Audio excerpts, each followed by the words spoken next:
අද මම ඔයගලන්ට එක්ක අන්බොක්ස් කරන්න යන්නේ මගේ ජීවිතේ මං හරි ආසාවෙන්ම බලාගෙන හිටපු gift එකක්. ඉතින් ඔයගලන් දකිද්දිම දන්නවා මේ ඇවිල්ලා Dior perfume එකක්. ඉතින් මම මේකට මාරම ආසාවෙන් හිටියයි. ඉතින් මට මේක ඇත්තටම මගේ boyfriend UK ඉඳලා තමයි එව්වේ. මේ gift එකත් ඇත්තටම ලොකු trip එකක් ගිහිල්ලා ආවේ. UK ඉඳලා ඉටලි ගියා. ඉටලි ඉඳලා තමයි ලංකාවට මට හම්බුනේ අද. ඉතින් අද මම මේක මගේ අතට ගත්තත් කල්පනා කරපු දේ තමයි ජීවිතේ අපිට හම්බ වෙන්න ඕනේ අපේ හීනවලට, අපේ ආසාවල් වලට අපිටත් වඩා ආදරය කරන අය.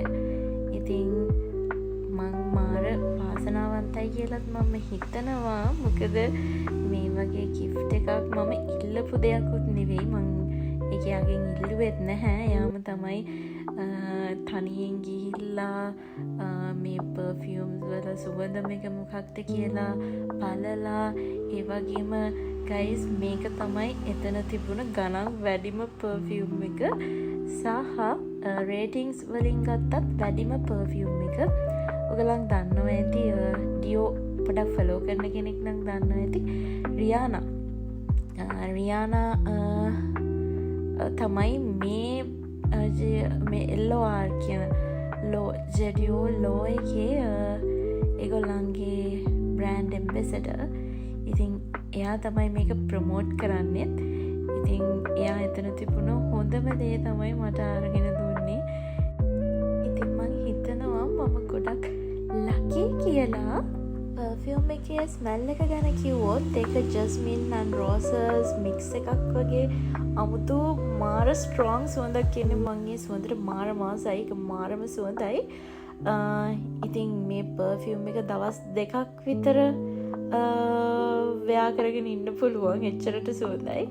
ඉතින් මං වගේ perfume වලට ආසාවෙන් ඉන්න අයට girls ලට මේක හොඳ perfume brand එකක් අරගෙන බලන්න.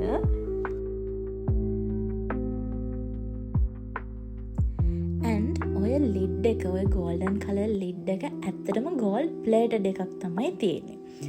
and ස්පෙෂල්ම දේ තමයි මේකේ design එක. ඔයගලන් Dior follow කරන කෙනෙක් නම් දන්නවා ඇති ඒගොල්ලන්ගේ shapes වලට perfume bottles වල එහෙම නැත්නම් hand bags වල වුණත් ඒගොල්ලන්ගේ design එක හරිම luxury විදිහට තමයි හදන්නේ, වෙනමම designers ලා ගෙන්නලා. ඉතින් මේ Dior එකේ මේ shape එක හදලා තියෙන්නේ රියානාගේ favoriteම necklace එකක design එකට ගැලපෙන විදිහට. Finally මට කියන්න තියෙන්නේ thank you do. I'm so lucky because of you.